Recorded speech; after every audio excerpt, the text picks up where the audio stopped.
भवसंभव भीतिभेदनम सुख संपत् करुणानिकेतनम व्रतदान तपः क्रियाफलम सहजानंद गुरुं भजे सदा। वर्णिवेशरमणीय दर्शनम मंदहास रुचिराननाम्बुजम पूजितं सुरनरोत्तमर्मुदा धर्मनंदनमहं विचिन्तये।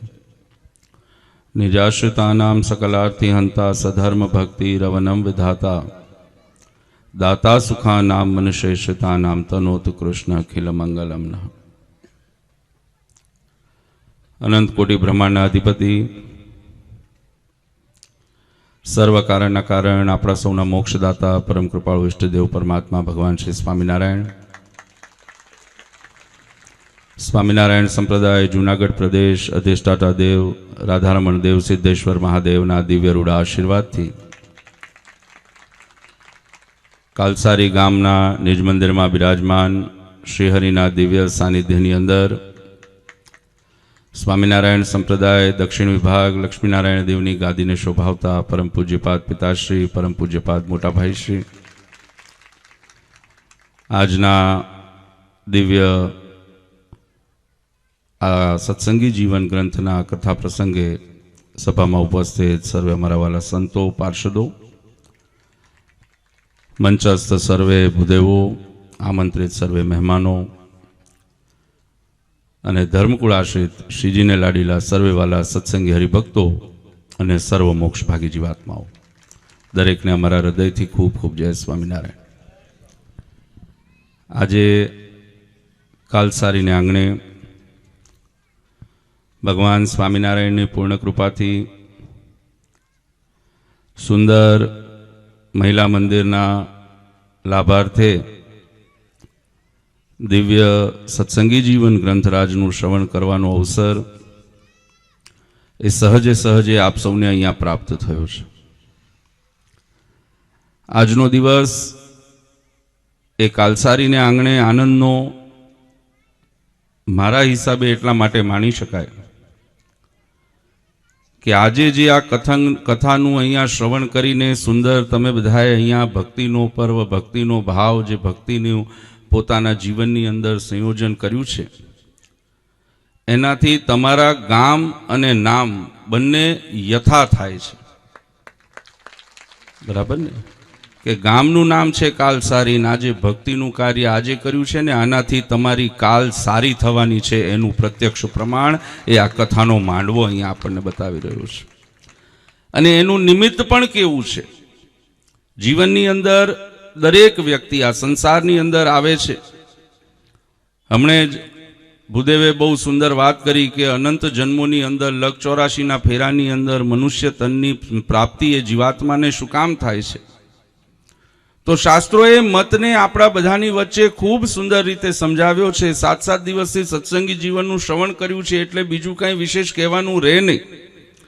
भगवान स्वामीनारायणे प्रत्येक जीवात्मा मात्र स्वामीनारायण संप्रदायना सत्संगी होय एनी माटे नहीं आ जगतनो कोई पण जीवात्मा होय ए तमामनी माटेना तमाम प्रश्नोना हल तमाम प्रश्नों तमाम मूंझवणोनुं समाधान तमाम जे मुश्केलीओ होय एनुं निराकरण ए आ शास्त्रों अने शिक्षापत्री जेवा ग्रंथोना माध्यमथी भगवाने दरेकनी माटे अर्पण कर्युं छे। એટલે ભગવાને આપણી માટે બધી જ વ્યવસ્થા કરી છે પણ જે શાસ્ત્રનો મત આપણને બતાવે છે જે શાસ્ત્રનો સિદ્ધાંત આપણને સમજાવે છે કે લખ 84 ના ફેરાની અંદર મનુષ્ય તનની સાર્થકતા મનુષ્ય દેહની પ્રાપ્તિ સૌથી પહેલી તો દુર્લભો માનુષો દેહો સંસારની અંદર સૌથી દુર્લભ મનુષ્ય તન બતાવ્યું શું કામ કારણ કે પૂર્વ અનેકો અવતાર જે અનેકો જન્મ જીવાત્માએ લીધા છે દરેક અવતારની અંદર દરેક જન્મની અંદર जीवात्माना जीवननी अंदर हमेशा एक झंखना रहेली छे कि अमे केम करीने केवा माध्यमे करीने केवा प्रकारे करीने परमात्मा सुधी पहोंचीए अने आ लख 84 ना फेराने टाळी नाखीए। पण ए अनेक जन्मनी अंदर ए जीवात्मा ए सार्थकता सुधी ए किनारा सुधी ए मोक्षना परम पद सुधी ए भगवानना धाम सुधी पहोंची शकतो नथी एनुं कोई कारण होय तो ए जीवात्मानी अंदर ए व्यक्तिनी अंदर ए जीवनी अंदर ए जन्मनी अंदर ए पात्रता नथी मळी एने। पण ज्यारे ए जन्मनी ए जीवात्माने मनुष्य तन मळे छे आ मनुष्यनो देह मळे छे एम कहेवाय सौथी छेल्लो मने छे कर्मना बंधनना मुक्ति माटे थईने પૂર્વજન્મોની અંદર જે પણ કર્મ જીવાત્માએ કર્યા છે પછી એ સત્કર્મ, કારણ કે કર્મ કરો ને એટલે બે પ્રકારે હોય. આમ તો સામાન્ય જે દરેક વ્યક્તિનો સમજણ હોય કે જીવની સમજણ હોય એમ જ કહે છે કે હું જે કરું એ સાચું જ છે, બરાબર ને. પછી એ ખાડામાં કૂદકો મારે ને તોય એને એમ લાગે કે હું સાચો છું, બરાબર ને. આ માણસનો સ્વભાવ છે, જીવનો સ્વભાવ છે. પછી એ ગમે તેમ એને કદાચ જોઈને સામે પથરો પડ્યો છે ને ઠેબુ વાગે તો એમ નો કે હું પથરાને ભટકાણો, એમ કે પથરો વચ્ચે આવ્યો લ્યો. આ માણસની સમજણ છે. એટલે જીવનો સ્વભાવ એવો છે. એટલે સ્વભાવે કરીને એ અનંત જન્મની અંદર મહેનત કરે, કામ કર્મ કરે છે. હવે કર્મને બે પ્રકારે આંકી શકાય. કેવી રીતે? તો એક કીધું સત્કર્મ કે જે સારા કર્મ છે, બીજાના હિતના કર્મ છે, અને બીજું છે પાપ કર્મ. પછી એ જાણતા કર્યું હોય કે અજાણતા કર્યું હોય, પાપ કર્મ તો થયું છે. હવે શાસ્ત્રનો મત એમ બતાવે છે કે સત્કર્મનો જ્યારે ઉદય થાય છે, સત્કર્મની જ્યારે જીવાત્માને ફળશ્રુતિ મળે ત્યારે એને મનુષ્ય તનની પ્રાપ્તિ થાય છે. એટલે પૂર્વના જે જન્મના આપણા સત્કર્મ છે એનું તો આપણને ફળ મળ્યું. એટલે શું થયું? તો આપણને આ મનુષ્ય દેહ મળ્યો. મનુષ્ય દેહ કરીને આપણને એક વિશેષ સાધન મળ્યું. એ સાધનને પણ આપણે સમજીશું. પણ જે બીજા કર્મ છે, મનુષ્ય દેહની સાર્થકતા શેમાં બતાવી? મનુષ્ય તન મળી ગયું, એની સાર્થકતા શેમાં બતાવી? તો એ શાસ્ત્રે બતાવ્યું કે પૂર્વજન્મના કર્મના બંધનમાંથી મુક્ત. હવે કયું કર્મમાં બંધનમાંથી મુક્ત થવું? તો કે જે જાણે અજાણે આપણાથી પાપ કર્મ થયા હોય એ તમામ પાપના કર્મના બંધનમાંથી મુક્ત થઈ ભગવાનની ભક્તિ કરી અને આપણે પોતાના જીવનને મોક્ષના તરફ આગળ વધારીએ. એ મનુષ્ય તનની સાર્થકતા એ શાસ્ત્રએ આપણને સમજાવી છે. હવે આ વાતને જો જીવનમાં સમજવી હોય તો મનુષ્ય તન મળ્યા પછી આ મનુષ્યનો દેહ મળી ગયો, આપણને જીવાત્માને ભગવાનના મોક્ષ તરફ જવા માટેનું માધ્યમ પણ આપ્યું. એ માધ્યમને સર કરવા માટે ભગવાને આપણને વિશેષતા એક આપી છે. એ વિશેષતા શું આપી? તો કે આ સંસારની અંદર સામાન્ય જીવનના જે કર્મ છે, નિત્યના કર્મ છે, રોજના જે કાર્ય છે, જે તમે હું આપણે બધાએ કરીએ છીએ, સવારે ઉઠવું, રાત્રે સૂવું, બપોરે જમવું, બરાબર ને. ભાવ વ્યક્ત કરવા, પોતાના મનના જે કોડ છે, પોતાના મનના વિચારો છે, ભાવ છે, આ કોડ જે મનના એ બધા જે ભાવનાઓ છે એને વ્યક્ત કરવી. આ તમામ જે કાર્ય જીવનના રોજિંદા આપણે બધાએ કરીએ છીએ. કદાચ જોઈએ તો રસ્તે રખડતું કોઈ પશુ હોય ને, કોઈ પણ પશુ, એ પશુ પણ એ કામ કરે છે, બરાબર. જો હમણાં નંદલાલભાઈએ પૂછ્યું ને, સ્વામીએ કીધું ભૂખ નથી લાગી ને? ભૂખ લાગી છે ભલામણા હવાર ઉઠીને વહેલો લાગો છું. અને આ કાલસારી હારે મને તો આનંદ હતો એમ કે અહીંયા મને પૂરો કાર્યક્રમ આમ તો મોટા લાલજી મહારાજશ્રીનો હતો, પણ હું હંમેશા કહું છું કે મહારાજે કીધું મારી મરજી વિના કોઈથી તરણું ન તોડાય. તમારા ભાગમાં હું લખાણ હતો ને એટલે આવ્યો છું. હા, ભગવાને નક્કી કરી રાખ્યું હોય બધું. એટલે જે કહેવાનો આશય કે જે સામાન્ય કાર્ય જીવનના આપણે કરીએ છીએ, રસ્તે રખડતું પશુ પણ શાસ્ત્ર એટલે કીધું આહાર નિદ્રા ભયમય નમ છે સામાન્ય હેતે તો પશુ ભિન્ન નરાણામ ધર્મો હિતેશામ અધિકો વિશેષો ધર્મેણ હીના પશુભી સમાનામ. કે આ જગતની અંદર ખાવું, પીવું, ઉઠવું, બેસવું, હસવું, રડવું, પોતાની ભાવનાઓ વ્યક્ત કરવી, એ તમામ કાર્ય જે જીવનના આપણે કરીએ છીએ, કોઈ પશુ હોય એ પણ કરે છે. પણ મનુષ્ય તન જ્યારે જીવાત્માને મળે છે તો એ મનુષ્ય તને કરીને જીવાત્માને એક વિશેષતા મળે છે, ધર્મો હિતેશામ અધિકો વિશેષો. શાસ્ત્રએ શું સમજાવ્યું કે આજે તમને ને મને જ્યારે મનુષ્ય તન મળ્યું છે, આ મનુષ્યનો દેહ મળ્યો છે, તો આ મનુષ્ય દેહની એ જ સાર્થકતા છે, એ જ ભગવાનની આપણી ઉપર કૃપા છે કે આજે આ માંડવાની અંદર બેસીને તમે અને હું આ સત્સંગી જીવન ગ્રંથનું શ્રવણ કરીએ છીએ. રસ્તે રખડતા પશુને લાભ મળતો નથી. એ સાર્થકતા જીવનની છે. હવે ભગવાને આ બધું જ આપણને આપ્યું ને એની અંદર ચિંતા કરી કે હવે આ બધું મેં વસ્તુઓ ગોઠવી તો દીધી ભક્તોને, પણ એને સિદ્ધ કરવા માટે, એને પ્રાપ્ત કરવા માટે જીવાત્માએ મનને ક્યાંક એકાગ્ર કરવું પડશે. મનની એકાગ્રતા માટેનું સ્થાન એ એને કેવી રીતે પ્રાપ્ત થાય? તો હું હંમેશા કહું છું કે વાલા ભક્તો, આ સંસારની અંદર ભગવાનનું ભજન આપણે હસતા, ઉઠતા, બેસતા, હાલતા, ચાલતા, કામ કરતા દરેક વખતે કરીએ છીએ. પણ એ દરેક વખતની કરેલી ભક્તિ, એ નામ સ્મરણ જ્યારે ભગવાનનું કરતા હોઈએ તો પહેલા વચનામૃતની અંદર મહારાજે બતાવ્યું કે આ સંસારનું કઠણમાં કઠણ સાધન કયું છે? તો વચનામૃતની અંદર ભગવાન સ્વામિનારાયણે કીધું કે આ જગતનું સૌથી કઠણમાં કઠણ કોઈ સાધન હોય તો એ મનની વૃત્તિને પરમાત્માની અંદર જોડવી છે. કારણ કે જીવાત્માનું મન કેવું છે એને મહારાજે ખૂબ ચંચળ કીધું છે. જ્યારે જેનો વિચાર આવે, જ્યારે જેનો ભાવ થાય ને, અહીંયા ઘણા બેઠા હશો કાલસારીમાં, પણ ઘણાનું મન જુનાગઢ ફરતું હશે ને, ઘણાનું જામનગર હશે ને, ક્યાંકનું રાજકોટ હશે. કારણ કે કામ બધા પાથરીને બેઠા છો, બરાબર ને? ઘણા ખેતરમાં હશે ને, ઘણા નોકરીની ચિંતા કરતા હશે. કોકનો ધંધો હશે તેને ધંધાનું હશે કે આજ બરાબર માલ ઉપડ્યો હશે કે નહીં, બરાબર ને? શરીરથી અહીંયા છો પણ મન એકાગ્ર થઈ શકે નહીં. તો એવી પરિસ્થિતિની અંદર એટલા માટે શાસ્ત્રે વચનાવ્રતમાં કીધું કે ભાઈ મનનું સ્વભાવ કેવો છે તો એક ચંચળ છે. એ મનને જો સ્થિર કરવું હોય તો એ સ્થિરતા માટે થઈને દરેક જગ્યાનું એક યોગ્ય માર્ગસ્થાન અને એનું એક યોગ્ય સ્થાન બતાવવામાં આવ્યું છે. પછી આપણે દવાખાનામાં જઈને કહીએ કે મને 2 જોડી બૂટ આપો તો મેળ પડે? મેળ આવે? બૂટની દુકાને જઈને કહીએ કે મને 2 હોયા મારી આપો, મારું ઓપરેશન કરી આપો, તો થાય? ન થાય. બરાબર? સમજવા માટેની એમ દરેક વસ્તુ એનું એક યોગ્ય સ્થાન છે. હું ઘણી વખત દ્રષ્ટાંત આપું. સંસારની અંદર અત્યારે કળિયુગનો સમય છે. બહુ આ એક વાત અત્યારે વહેતી થઈને બધાએ ઘણી જગ્યાએ પ્રશ્ન આવે છે કે આ કળિયુગના સમયના બહેનોના મહિલા મંદિરના લાભાર્થી કરીને પ્રશ્ન ઘણી જગ્યાએ બધા ઉપાડે કે આવા મંદિરો બનાવવાનો ફાયદો શું, એની પાછળનું કારણ શું? ભગવાન તો દરેકની અંદર બેઠેલા છે ને ભગવાન તો દરેક જગ્યાએ છે, બરાબર ને? આવો પ્રશ્ન બધાએ કરતા હોય છે અત્યારે. પણ એક બહુ મારો સામાન્ય પ્રશ્ન છે કે દરેક વસ્તુ, મેં કીધું ને એમ, યોગ્ય સ્થાનની અંદર જ યોગ્ય વસ્તુનો ઉપયોગ થાય ને તો એનું ફળ તમને સારું મળે છે, પૂરેપૂરું મળે છે. પછી જ્યાં ત્યાં જઈને કરીએ તો એમ મેળ આવે નહીં, બરાબર? જેમ ભગવાન બધે વસે છે. તો મારો એક સામાન્ય પ્રશ્ન છે કે આપણે હવા લઈએ છીએ ને બધા, ત્યાં શ્વાસ લો છો ને? શ્વાસ એટલે શ્વાસ શેનાથી લો છો? ઓક્સિજન. હવા લો છો ને? તો હવા બધે જ છે. ફરી પાછા અટકી ગયા.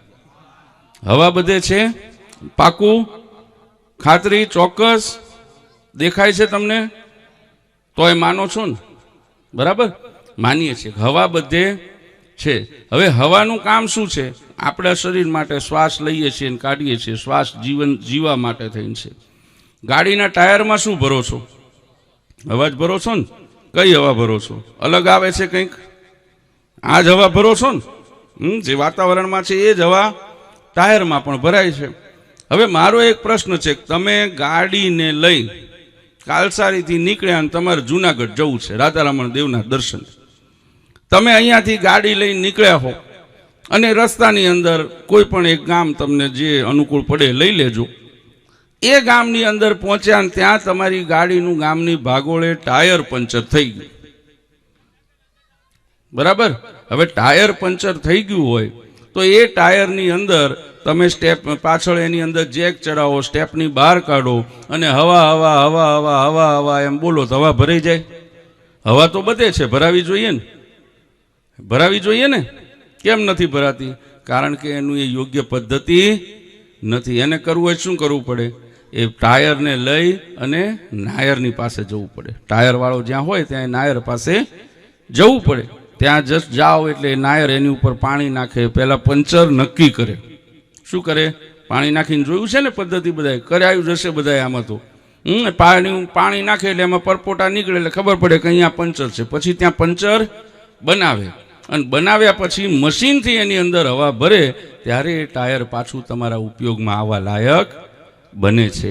આ દ્રષ્ટાંતથી જીવનમાં એ સમજવાનું છે કે આ મંદિરનું સ્થાન છે ને એ આપણા જીવનરૂપી જે ગાડું લઈને આપણે નીકળ્યા છે ને એના પંચર થયેલા ટાયરનું પંચર કરવાનું સ્થાન છે. જો જીવનમાં રહેલી ત્રુટિઓને, ઉણપને, જીવનમાં રહેલી કચાશને, અંતઃશત્રુઓને, આ તમામ રૂપી જે જીવનમાં પંચર પડ્યા છે એનું જો નિદાન કરવું હોય, એ પંચર કરીને પાછી જીવન દોરીને જીવનની આ ગાડીને પાછી મોક્ષના માર્ગ ઉપર અગ્રેસર કરવી હોય તો એની માટે આવા સ્થાન અને આવા શાસ્ત્રોની જરૂર જીવનમાં પડે છે. એટલા માટે આ જીવનમાં ઉપયોગી છે.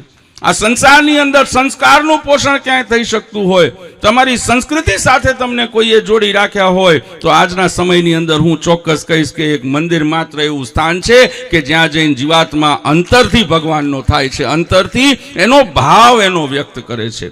બાકી તો બધે પ્રોફેશનલિઝમ ને ધંધો ને બધું આવી ગયું છે. અને આ એક જ એવું માધ્યમ અને સ્થાન છે કે જેની અંદર ભગવાને આપણને એવું સુંદર ભગવાને યોગ આપ્યો કે થોડુંક વાવરો ને ભગવાન અણગણિત આપણને આપી દે છે. બરાબર. આ સંસારની અંદર મહેનત, દાખલો, પુરુષાર્થ આપણે બધાય કરીએ છીએ. જન્મ લીધા પછી માણસ સમજણો થાય એટલે ત્યારથી મહેનત કરવા લાગે છે, ને મહેનત કરે એટલે શું વિચારે?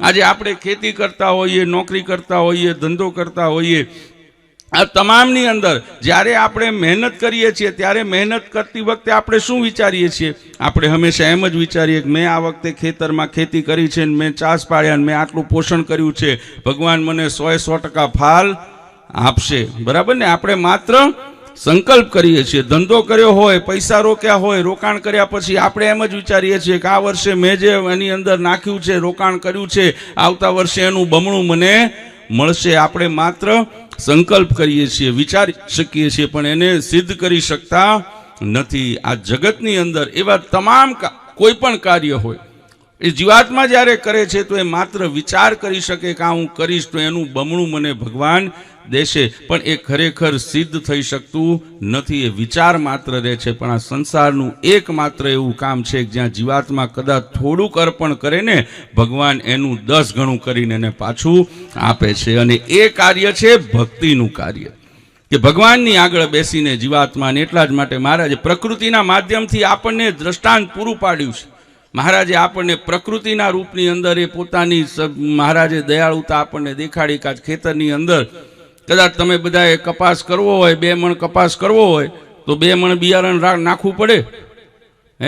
બિયારણ તો મુઠ્ઠીભર હોય, પણ એ મુઠ્ઠીભર બિયારણ કરો ને એનું મહારાજ 2 મણ કરીને તમને આપે છે. આ પ્રકૃતિના માધ્યમે કરીને ભગવાને આપે. કે આ સંસારની અંદર ભક્તિનું એક માધ્યમ એવું માધ્યમ છે કે જ્યાં જીવાત્મા બેસીને આજે આ સંસારની અંદર આપણી સાચી કમાણી, સાચી મૂડી શું થઈ, આ જગતની વસ્તુઓ પ્રાપ્ત કરવી જરૂરી છે. આ સંસારની અંદર રહ્યા છો, વ્યવહારની અંદર રહ્યા છો, એટલે આ જગતના જે વ્યવહાર છે એને સાચવવા જરૂરી છે. પણ સાચી મૂડી કોણે કીધી? તો એ સાચી મૂડી જીવનની એ છે કે જે ભગવાનનો રાજીપો આપણને આપી દે, ભગવાનની કૃપાળુતા આપણી ઉપર થઈ જાય, ભગવાનને આપણે અર્પણ કરી દઈએ પોતાનું બધું. અને એ જ્યારે સમજણ જીવનમાં આવે ત્યારે આપણે સંસારની અંદર સાચા ભક્ત કહેવાઈએ છીએ. આજે નરસિંહ મહેતા હોય, મીરાબાઈ હોય, ભગવાને વચનામૃતની અંદર કીધું ને ભગવાનની પેલું શું કહેવાય રીત કેવી છે ભક્તિ ચકાસવાની. તો વચનામૃતમાં મહારાજે કીધું જેની ઉપર અમે વિશેષ રાજી હોઈએ ને બહુ રાજી હોઈએ ને જેને અમે અમારો ગણીએ છીએ ને અમે એનું બધું છીનવી લઈએ છીએ.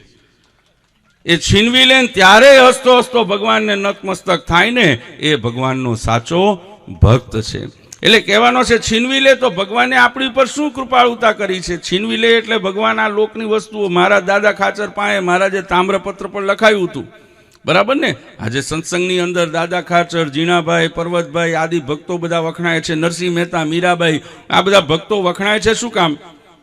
તો જેમ દ્રષ્ટાંત લે દાદા ખાચર પાસે દરબારગઢ ને બધું લીધું ને દરબારગઢ મહારાજે તામ્રપત્ર પર લખાવી લીધો. તોય આજે કહેવાય છે શું? દાદાનો દરબાર. પણ ગઢડા સ્વામિનારાયણનું. આ જીવને સમજવાનું છે કે આ જીવાત્મા, જો જીવ આપણે પોતાના મનને ભગવાનને અર્પણ કરી દઈશું તો કદાચ આત્મા એકલી છે ને આપણી કહેવાશે, પણ જીવાત્મા જ્યારે થશે તો એ પરમાત્મા પરબ્રહ્મ પૂર્ણ પુરુષોત્તમનો કહેવાશે. એ આપણા જીવનની સાર્થકતા આપણને મળે છે. એ સમજણ આપણને આ કથા વાર્તાના યોગના માધ્યમે કરીને જીવનમાં પ્રાપ્ત થાય છે, જેનો સુંદર લાભ આજે 7 દિવસથી તમે બધા અહીંયા સત્સંગી જીવનના રૂપની અંદર ગ્રહણ કર્યો છે. આ પ્રસાદ અહીંયા જે લીધો છે ને એને પચાવવા માટે ના કેવું તમને મહારાજે ઠેકાણુંનું માધ્યમ આપ્યું છે કે સુંદર માધ્યમ. એની પાછળનું જે પ્રયોજન એ મહિલા મંદિરના લાભાર્થે આપ્યું કે ભગવાને પહેલાં તમને મેં કીધું ને રોકાણ કરવાની જગ્યા આપી દીધી, એટલે પાત્ર ખાલી થશે તો ભરાશે ને. આ ભગવાનની દયાળુતા છે. ઓલું બિયારણ નાખી દેશો ને આમાં ત્યારે મહારાજ મોટું પાત્ર, કારણ કે કપાસના બીજ લાવો તો થેલીમાં લાવો છો. બરાબર ને? કપાસ કર્યો હોય ખેતરમાં, બીજ લાવો તો શેમાં લાવો છો? થેલીમાં લાવો છો ને મૂકો છો ક્યાં? તો કે રૂમના ખીટીએ ટીંગાડ દો છો, બરાબર. પણ કપાસ થાય ત્યારે ક્યાં મૂકો છો? તો એની માટે મોટા ઓયડાની જરૂર પડે છે. એમાં બિયારણ અહીંયા કરશો ને, આની જે ફળશ્રુતિ મળશે એ ફળશ્રુતિ માટે થઈને ભગવાન તમને આ માધ્યમ આપ્યું છે, તમારો ઓયડો મોટો કરી આપે છે કે આના પછી આ જગતના સુખોની પણ પ્રાપ્તિ થશે. આની અંદર વાવરશો, આની અંદર વાપરશો તો મહારાજ કહે છે જેટલું વાપરશો એનાથી બમણું આ લોકનું સુખ તો આપીશું, પણ એની સાથે સાથે પરલોકના સુખોની પણ તમારી નોંધણી એ આજથી જ અહીંયા અમે તમને કરી આપીશું. એ સુંદર અવસર આજે દરેકને પ્રાપ્ત થયો છે. મંદિર આદિ નિર્માણના જે માધ્યમો એ ભગવાને આ સંપ્રદાયની અંદર એટલા માટે મહારાજે નિર્માણ કર્યા. જેમ ગઢડાનો પ્રસંગ આપણે જ્યારે જોઈએ તો આ પ્રસંગો કેવા છે કે આમાં થોડું થોડું વાપર્યું હોય ને આ જીવના મોક્ષનું કાર્ય કરી જાય છે. અને ભગવાન સ્વામિનારાયણે જ્યારે એમ કહેવાય ગઢપુર મંદિરનો પાયો નખાણો ત્યારે સંપ્રદાયનો એક બહુ પ્રચલિત પ્રસંગ છે કે મહારાજે ગઢપુર મંદિરના પાયાનું કાર્ય શરૂ કર્યું ને એ જ સમય દરમિયાન એમ કહેવાય ગોપાળાનંદ સ્વામી બીજા બધા એમના મંડળના નાના સંતો ધોળકા બાજુ ગયા હતા. યાત્રાની અંદર એ બાજુ પ્રવાસમાં હતા. હવે પ્રવાસમાં ગયા ને એ બાજુ જતા રાત્રિનો સમય એક ગામમાં થયો. એ ગામની અંદર મારા ગોપાળાનંદ સ્વામીને બધા ગયા, જઈને તપાસ કરી કે ભાઈ ધર્મશાળાને એવું કંઈ રોકાવાની વ્યવસ્થા છે? તો ત્યારે એમ થયું કે ધર્મશાળા જેવું તો કંઈ છે નહીં, કોઈ બીજી રોકાવાની વ્યવસ્થા નથી. હવે સંતો થાક્યા હતા, રોકાવું તું શું કરીએ? એટલે ગામ લોકોએ કીધું ગામની ભાગોળની બહાર એમ બહારની બાજુ એક હવેલી પડી છે જૂની ખંડેર. હવે જૂની હવેલી છે ત્યાં જઈને તમારે કદાચ રોકાવું હોય તો બધાએ રોકાવો. હવે એ હવેલી જે છે ને ભૂતા હવેલી હતી, એની અંદર હજારો ભૂતળા બધા, કારણ કે વર્ષોથી એમને પડી હતી ભૂતળા હોય, જ્યાં ખાલી ઘર ભૂતકા નિવાસ, ખાલી જગ્યા મળી નથી ને ભૂતળા ઘૂસ્યા નથી. હવે આપણે નક્કી કરવાનું જગ્યા ખાલી ક્યાં રાખવી, બરાબર. અને આ કળિયુગ છે. એટલે ભૂતળાઓની હવેલી હતી. એટલે ત્યાં કોઈએ કીધું નહીં. ગોપાળાનંદ સ્વામી બધા સંતો ગયા, ત્યાં જઈને થોડી સાફસૂફી કરી. રાત્રિનો સમય હતો, બધા આરામ કરવા માટે ત્યાં જેવા આડા પડ્યા એટલે ઘડીકમાં ક્યાંક નાના સંતોને ભડકો થતો દેખાય, ક્યાંક કોક ઊભું દેખાય, ક્યાંક કોક રડતું દેખાય, ક્યાંક કોક એમની પાછળ દોડતું દેખાય. ને આવા બધાએ ભૂતાવળોએ બીવડાવવાનું શરૂ કર્યું. બધા સંતો ને બધા નાના સંતો હતા થોડા ગભરાઈ ગયા. ગભરાય એટલે ગોપાળાનંદ સ્વામી પાસે ગયા. ગોપાળાનંદ સ્વામીને જઈને કીધું સ્વામી અહીંયા તો આવું બધું અમને દેખાય છે. ના, ગોપાળાનંદ સ્વામી સિદ્ધ સંત હતા, ભગવાનની કૃપાએ કરીને હતા. આ વાતને હંમેશા સમજો. સિદ્ધ હતા પણ કેમ હતા? કારણ કે ભગવાનનો હાથ એના માથે હતો, ભગવાનનો છેડો એનો અડેલો હતો.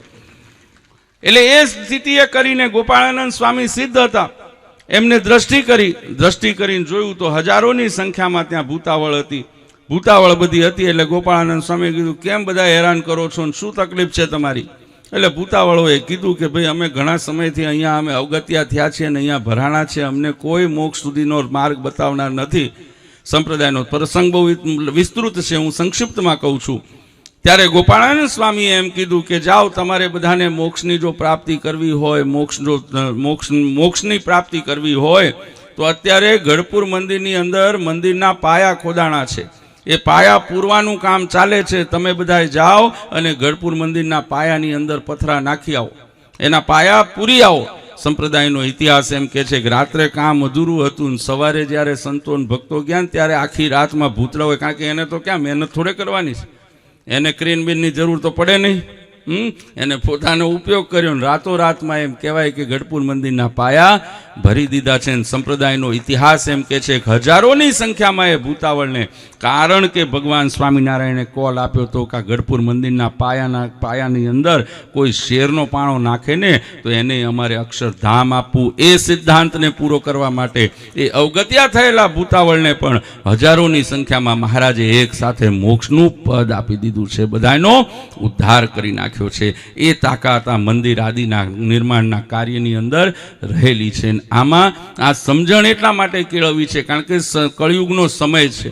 આવા માધ્યમોની અંદર જો આપણે પોતાની સદલક્ષ્મીનો, પોતાની સમજણનો, પોતાની ભક્તિનો, પોતાનો ઉપયોગ કરીશું તો જ આપણે આ મોક્ષરૂપી ગંગાની અંદર અગ્રેસર થઈ શકશું. તો જ આપણે આ મોક્ષરૂપી ગંગામાં ડૂબકી મારશું, તો જ આપણે પોતાના જીવને નિષ્પાપ બનાવી શકશું. બાકી અત્યારનો કળિયુગનો સમય છે.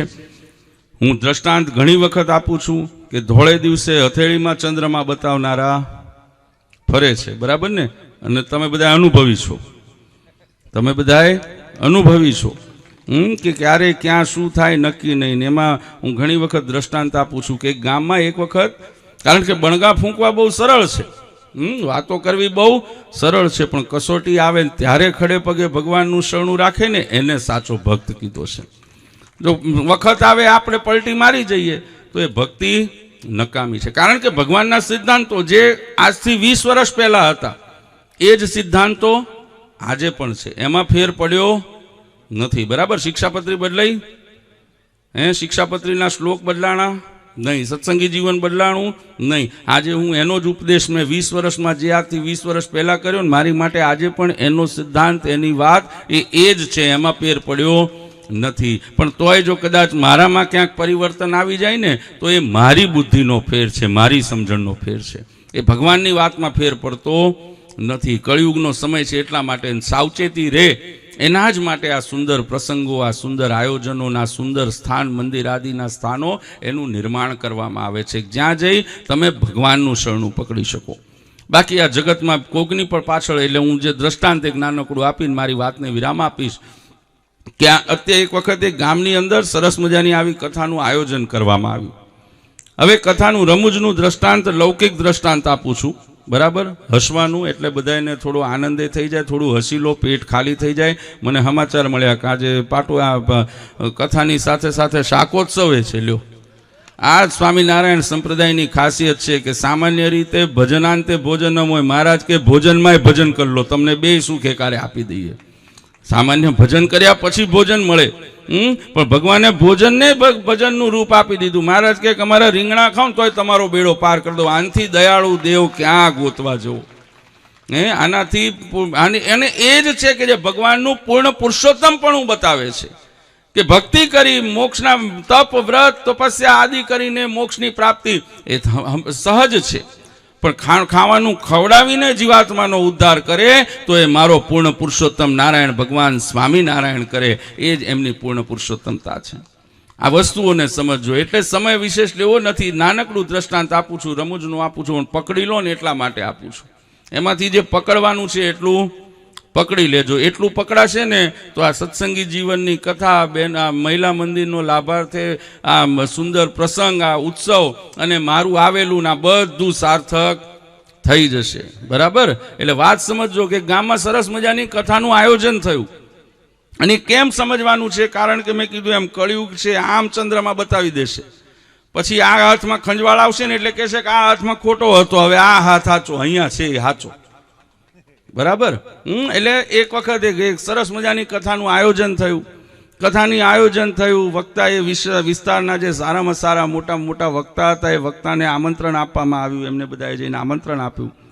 વક્તા તૈયાર થઈ ગયા, તારીખ નક્કી થઈ ગઈ. ગામ આજુબાજુના જેટલા એ વિસ્તારના, ગામની આજુબાજુના વિસ્તારના ગામડા હતા, બધાએ ગામમાં આમંત્રણ આપ્યું. ગામો ગામ ધુમાડા બંધ કર્યા.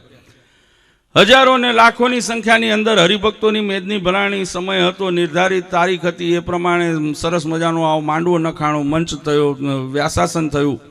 સમય નિર્ધારિત કર્યો તો એ પ્રમાણે વક્તા મહોદય મંચ ઉપર આવ્યા. આવીને મંચ ઉપર વ્યાસાસન ઉપર બિરાજમાન થયા. બિરાજમાન થઈને વ્યાસાસન ઉપરથી કથાનો શાસ્ત્રને ખોલી અને મંગળાચરણની શરૂઆત કરી. મંગળાચરણ બહુ સુંદર રીતે કર્યું. મંગળાચરણ કર્યા પછી કથાનો પ્રારંભ કર્યો. અડધો પોણો કલાક કથા ચાલી. હવે કલાક કથા ચાલ્યા પછી વક્તા મહોદયને એમની સાથે એક ઘટના ઘટી ગઈ. આ દ્રષ્ટાંત મેં ઘણી વખત આપ્યું છે, એટલે કદાચ ઘણાએ સાંભળ્યું પણ હશે, પણ તોય ભૂલી જવાય છે, એટલે વારંવાર આપું છું. એટલે વક્તા મહોદયની સાથે એક ઘટના ઘટી કે વક્તા મહોદય જ્યારે કથા કરતા હતા તો એ કથા કરતા કરતા એમના મોઢામાંથી લારનું એક ટીપું એમના શાસ્ત્ર ઉપર પડી ગયું. હવે અત્યારનો જમાનો, હાઈટેક મામલો, આવા કેમેરા લાગેલા અને એ પાછા ઝૂમ કરેલા, અને એમાં સામે હરિભક્તો આગળ મોટા મોટા સ્ક્રીન દેખાવા જોઈએ ને વક્તા, એટલે વક્તા ક્લિયર દેખાય. હવે પરિસ્થિતિ એમ થઈ કે જે મોઢામાંથી લારનું ટીપું પડ્યું એ કેમેરામાં બધું કેપ્ચર થયું, ભક્તોએ બધું જોયું. હવે આ પરિસ્થિતિ, આવી ઘટના ઘટે તો એ વક્તા માટે સારી ગણાય નહીં. પણ મેં કીધું ને એમ કળિયુગી વાતાવરણ છે, ઘડીકમાં આમ જ ચંદ્રમાં દેખાડે. બરાબર, એટલે એને પોતાની આવડત અને આગવી શૈલીનો ઉપયોગ કર્યો. ઉપયોગ કરીને પોતાની સાથે બનેલી આ દુર્ઘટનાને છુપાવવા માટે થઈને વક્તા મહોદયે ચાલુ કથાની અંદર એક પ્રસંગ કહ્યો અને પ્રસંગની સાથે સાથે પોતાની આ ઘટનાને છુપાવી દેવા એમને બે વાત કરી. એમને એમ કીધું કે હું જ્યારે આ શાસ્ત્ર લઈને આવા મંચ ઉપર બેસીને વ્યાસાસન ઉપર બેસીને ભગવાનની કથા વાર્તા કરું છું તો હું એ કથામાં એટલો બધો લીન થઈ જાઉં છું અને લીન થતાની સાથે મારા મુખમાં ગંગાજી પ્રગટ. સમજો તો કામ શું કે હું જ્યારે કથા કરું છું ત્યારે મારા મુખમાં ગંગાજી પ્રગટ થાય છે. ભાવુક ભક્તો હતા સામે, તે એટલા બધા ભાવમાં આવ્યા. કોઈક વાટકી લાવ્યું, કોઈક તપેલી લાવ્યું, કોઈક બોટલ લાવ્યું, કોઈક કેન લાવ્યું, જેની જેવી શ્રદ્ધા, કોઈ મેસૂબ, કોઈ બરફી, કોઈ મોહનથાળ, કોઈ પેંડા, બરાબર જેની જેવી યોગ્યતા હતી. કારણ કે ઘરે બેઠા ગંગા મળી, લાભ કોણ છોડે? એટલે બધાએ લાવીને વક્તાના મોઢામાં એક એક કરીને મૂકવા માંડ્યા. થોડું વાટકીમાં, ચમચીમાં, લોટામાં, ડબલામાં, જેમ મળ્યું એમાં ભરવા માંડ્યા. દૂર ઊભો એક યુવાના બધી ઘટના જોતો હતો. એના મનમાં કંઈક વિચાર આવ્યો એટલે કોઈની હારે કંઈ વાત કર્યા વગર મંચ ઉપરથી કૂદકો માર્યો, સીધો ઘરે ગયો. ઘરે જઈ પોતાના રૂમમાં ગયો, તિજોરી ખોલ્યો, તિજોરીમાં હાથ નાખ્યો, મુઠ્ઠી નાખી, મુઠ્ઠીમાં કંઈક લીધું, આવીને મંચ ઉપર આવીને વક્તાની સામે ઊભો થઈ ગયો. વક્તાની આગળ આવીને ઊભો થઈ ગયો. વક્તા પાછા મેં કીધું એમ માન હતા, એ તો મૂડમાં હતા, કારણ કે મોહનથાળ, બરફી, પેંડા ને આવું બધું આવતું હતું. હવે ઓલા યુવાને કીધું કે વક્તા મહોદય મોઢું ખોલો. એટલે વક્તા મોજમાં હતા, તો વક્તા સામાન્ય ખોલે ને એના કરતાં બમણું મોટું વક્તાએ ખોલ્યું કે આ સ્પેશિયલ આવીને કીધું છે ને એટલે કંઈક સ્પેશિયલ ડીશ લાવ્યો હશે. કે મોહનથાળ, પેંડા ને બરફી તો જતું રહ્યું હતું. એટલે એની હતી એનાથી ડબલ કેપેસિટીનું મોઢું ખોલ્યું. યુવાન મુઠ્ઠીમાં જે લઈને આવ્યો તો લાવીને સીધું વક્તાના મોઢામાં મૂકી દીધું. હવે વક્તાની પરિસ્થિતિ કપરી થઈ. મોઢામાં શું ગયું છે ખબર નહીં, અંદર ઉતારાય નહીં. બરાબર, કેમ? કારણ કે અંદર ગંગાજી હતા, જાય ક્યાં? અને બહાર ભક્તો હતા જેની પાસેથી નગદ ગંગા આવવાના હતા. એટલે ત્યાંય કંઈ ખુલ્લું પડાય એમ નહોતું. એટલે હવે કરે શું? એટલે ધીરે રહીને મોઢામાં જે હતું એ મોઢામાં રાખીને યુવાનને પ્રશ્ન કર્યો. યુવાનને કીધું કે ભલા માણા લાવ્યો છું શું એ તો કે. ત્યારે યુવાને બહુ સુંદર ઉત્તર જે વક્તાને આપ્યો. વાત ફરી કહું છું, હસવાની છે, મુદ્દો પકડી લેજો. યુવાને વક્તાને કીધું કે મારા બાપુજી 3 મહિના પહેલા ધામમાં ગયા હતા. કાલસારી થોડું કામ સમજવું છે હું કે મારા બાપુજી 3 મહિના પહેલા ધામમાં ગયા હતા અને એમની અંતિમ ઈચ્છા હતી કે મારા અસ્થિનું વિસર્જન હરકી પૌડી ગંગાજીમાં. મને ઘરે બેઠા ગંગા મળી. આજે તો ઉતારે છૂટકો છે, બાકી મારા બાપનો મોક્ષ બગડે એમ કરીને ઉતારાઈ નાખ્યું. કહેવાનો આશયવાલા ભક્તો વાત રમૂજની છે, પણ આ કળિયુગી સમય છે. આ કળિયુગના સમયની અંદર જો લોકોની વાતોમાં આવી જશો, લોકોના ભરમામણની અંદર આવી જશો, લોકોના સમજાવવામાં આવી જશો, તો મોક્ષપદના મોક્ષપથ ઉપરથી ક્યારે તમે ફટકી જશો, ક્યારે ભટકી જશો એનો કોઈ નિર્ધાર રહેશે નહીં. અને એની જ સાવચેતીને ચોકસાઈ કરવા માટે થઈને ભગવાને આપણને આજ્ઞા કરીને, ભગવાને એમ કહેવાય આ લોકમાં રહ્યા મહારાજે દાખલો કર્યો. જતા સમયે પણ આ કળિયુગના સમયમાં તમારી ને મારી ચિંતા કરીને ભગવાને સંકલ્પ કરીને મહારાજે 3 ગુણ સંકલ્પ કર્યા. મહારાજે મંદિરોની રચના કરાવી, મહારાજે સત્શાસ્ત્રોની રચના કરાવી અને આ બંનેની રખેવાળી કરવા માટે ધર્મકુળના રૂપની અંદર આચાર્ય પદની સ્થાપના ભગવાને કરી કે જે હંમેશા તમારી ઉપર નજર રાખી શકે, નજર રાખીને તમને બધાને યોગ્ય માર્ગ બતાવી શકે, યોગ્ય ઠેકાણું બતાવી શકે. એની માટેની વ્યવસ્થા એ ભગવાને આપણને પૂરી પાડી છે. જો આ વસ્તુઓને, ભગવાનની મર્યાદાને, આજ્ઞાને, ભગવાનના સિદ્ધાંતોને વળગીને રહેશો તો મેં કીધું એમ મોક્ષ ભાગી ગંગામાં વહી જશો. અને જો આનાથી જરાય છેટા થયા તો કઈ ગટર ગંગામાં જશો એનો કોઈ નિર્ધાર જીવનમાં રહેશે નહીં. એ સાર્થકતાને જીવનમાં સમજજો, કરજો, તો જ આપણો કરેલો આ દાખલો, આ ઉત્સવ, આ મંદિર, આ બધી જ વસ્તુ આપણા જીવનમાં સાર્થક રહેશે. અને અજેન્દ્ર પ્રસાદજી મહારાજ હોય કે નુગેન્દ્ર પ્રસાદજી મહારાજ હોય, હંમેશા જીવનમાં એક જ સિદ્ધાંત અને એક જ વસ્તુ તમને બધાને હંમેશા પોષણ અને પાયું છે. અને એ શું છે તો મહારાજે એમને બંનેનો એક જ સિદ્ધાંત રહ્યો છે કે પોતાની જીવન દોરી, પોતાનું સર્વસ્વ એ ભગવાનને અર્પણ કરજો, બીજે ક્યાંય માથા મારવા જશો નહીં. આ માધ્યમોની અંદર જો માત્ર લોભાઈને રહી જશો, પછી એ મનુષ્યના રૂપમાં હોય, એ સમજણના રૂપમાં હોય, પદાર્થના રૂપમાં હોય, કોઈ પણ પ્રકારે હોય, જો એની અંદર જ લોભાઈને રહી જશો તો એ માધ્યમ એ પણ તમારા અને પરમાત્મા વચ્ચે આવરણનું કાર્ય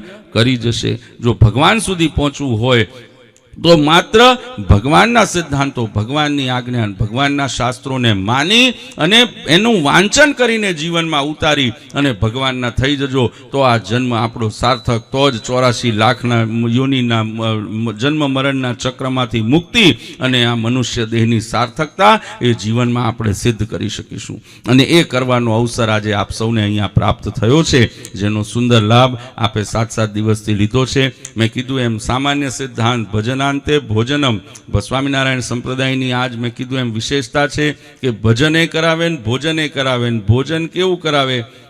તો મહારાજે કીધું ને એમ કે ભોજન કરીને જીવાત્માનો મોક્ષ ભગવાન કરી દે છે.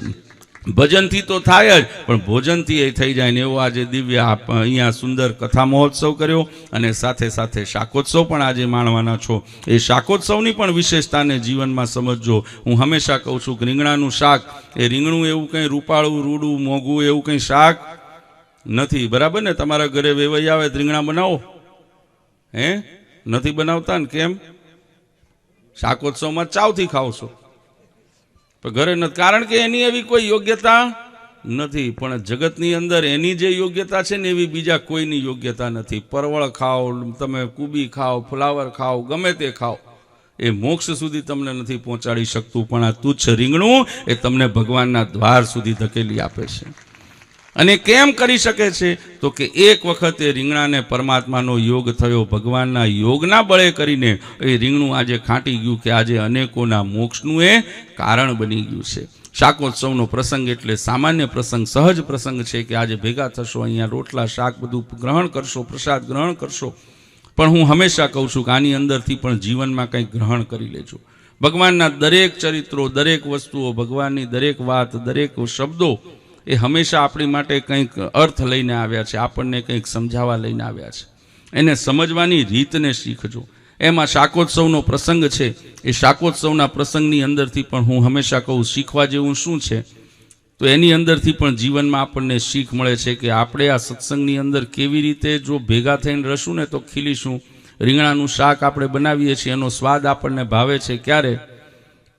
કે સરસ મજાનો ચૂલો બળતો હોય, બરાબર, એની ઉપર તપેલું મૂકવામાં આવે, એની અંદર રઈ, જીરા, મસાલા આદિનો વઘાર કરવામાં આવે, એમાં રીંગણા નાખવામાં આવે, એને હલાવવામાં આવે અને એ બધું જ્યારે એકબીજાની સાથે હળીમળીને ભેગું થાય ત્યારે એ સ્વાદ ખીલે છે. હવે એની અંદર કદાચ અગ્નિ એમ વટ કરે, ગમે તે થાય, હું તપેલાને અડું નહીં તો શાક બને? શાક બને નહીં. હવે એમાં કદાચ ચાલો અગ્નિ તપેલું ભેગા થઈ ગયા, એમાં ઘી નાખ્યું, ઘી કે હું વઘાર થવા જ ન દઉં, હું રહી જીરાને ઉકાળવા તળવા જ ન દઉં તો શાક બને? ન બને. રીંગણું એમ કે મસાલા ગમે તેવા સારા રહ્યા, પણ હું એને મારી અંદર ભળવા જ ન દઉં તો શાક બને? શાક ન બને ને. એ બનવું હોય શું કરવું પડે? એ બધાને ભેગું થવું પડે. એમ આપણા જીવનની અંદર ભગવાને એ જેમ એ અગ્નિ છે, મસાલા છે, એની અંદર વઘાર છે, રીંગણા છે, એમ આપણા બધાની સ્થિતિને જુઓ ને તો આ સત્સંગ રૂપી મહારાજે આપણને તપેલું આપ્યું છે. આ તપેલાની અંદર તમે બધાય રીંગણા સમાન બેઠા છો, બરાબર. રીંગણાની ઉપર વઘાર મહારાજે શેનો કર્યો? તો મહારાજે વઘાર આપણને આ સત્શાસ્ત્રો અને શિક્ષાપત્રી જેવા ગ્રંથોના માધ્યમે કરીને આજ્ઞાનો વઘાર આપણી ઉપર કર્યો છે.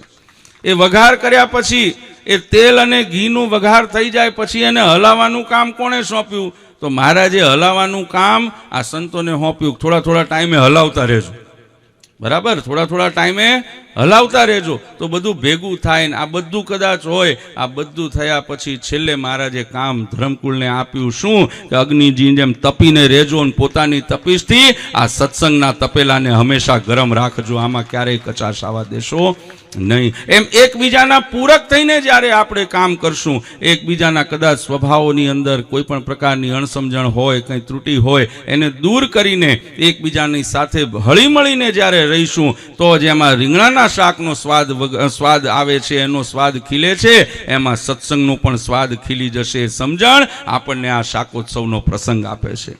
એટલે આ સિદ્ધાંતોને જીવનમાં દરેક ભક્તો સમજજો, એને યાદ રાખીને અહીંયાથી આજે બધા જ્યારે છૂટા પડો, આ માંડવા કદાચ નીકળી જશે પણ અહીંયા કથાનો અંત થતો નથી. વક્તા મહોદયે કીધું જ હશે, કથાને શું કીધું? વિરામ આપે છે, માત્ર વિરામ છે. અહીંયાથી કદાચ માંડવા નીકળી જશે, વક્તા મહોદય અહીંયાથી જતા રહેશે, પણ આ કથા ખતમ થતી નથી. એની અંદર જે 7 દિવસ સુધી તમે બધાએ અહીંયા શ્રવણ કર્યું છે, ભગવાનના ચરિત્રો માણ્યા છે, ભગવાનના ઉત્સવો માણ્યા છે, એને અંતરની અંદર કંડારી રાખજો, એને કંડારી એનો નિધિધ્યાસ કરજો, નિધિધ્યાસ કરીને પોતાના જીવનનું અવલોકન કરજો, અવલોકન કરીને પોતાના જીવનમાં કોઈ પણ પ્રકારની ક્યાંય ત્રુટિ હોય એને ઓળખી અને જીવનમાંથી દૂર કરી નાખજો, તો આ જન્મે આપણો બેડો પાર ને પાર, એમાં કોઈ શંકાને સ્થાન નથી. એટલે આજના દિવસે વિશેષ સમય નહીં લેતા હરિકૃષ્ણ મહારાજ લક્ષ્મીનારાયણ દેવના ચરણોમાં પ્રાર્થના કરું, જૂનાગઢવાસી રાધારમણ દેવ સિદ્ધેશ્વર મહાદેવના ચરણોમાં પ્રાર્થના કરું.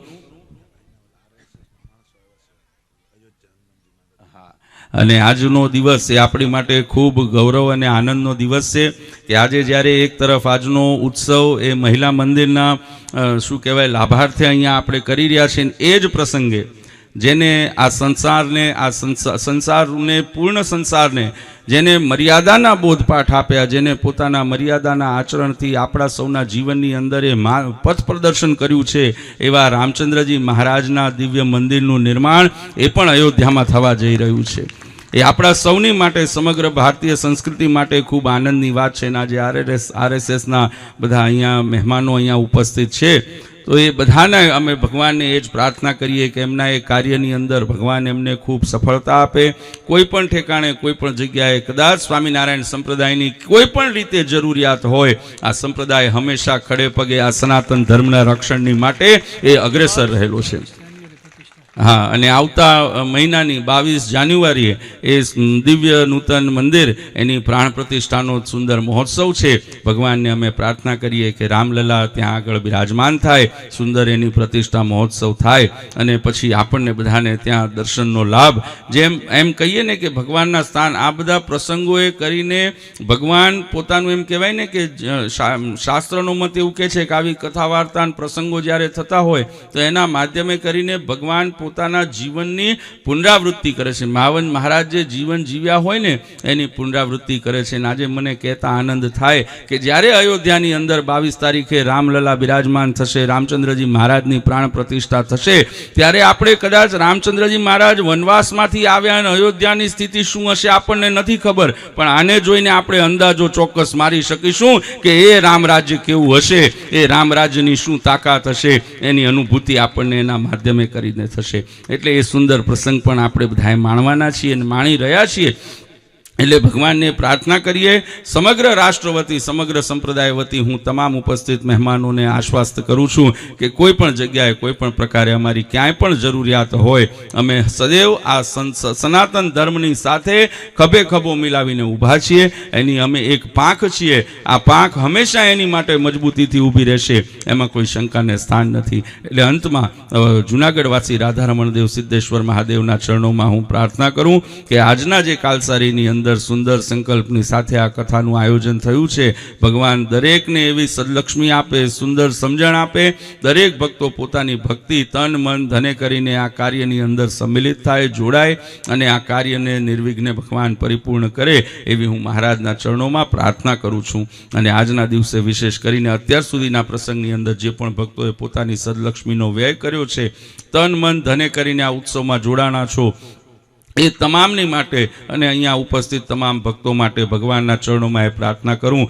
કે મહારાજ તમારા સર્વનું જીવન ભક્તિનો માર્ગ એ હંમેશા નિષ્કંટક બનાવે, તમારા જીવનમાં આવતી તમામ આદિ વ્યાધિ ઉપાધિ ત્રિવિધ તાપમાંથી ભગવાન સૌને મુક્તિ પ્રદાન કરે, તમારા સૌનો ભક્તિનો માર્ગ એ હંમેશા નિષ્કંટક રહે. આવા જ હર્ષોલ્લાસને ઉમંગની સાથે આ જ પ્રમાણે ભેગા મળીને જેમ આજે કાલસારીની અંદર આપણે બધા અહીંયા બિરાજમાન થઈને સત્સંગી જીવન ગ્રંથનું સાનિધ્ય પ્રાપ્ત પ્રાપ્ત કર્યું, ભગવાનની કથા વાર્તાનું આપણને સુખ મળ્યું છે, ભગવાનના અક્ષરધામમાં પણ આ જ પ્રમાણે આપણે ભેગા બેસી અને ભગવાનના ચરણારવિંદનું સુખ પ્રાપ્ત કરીએ એવી મહારાજના ચરણોમાં પ્રાર્થના કરું છું.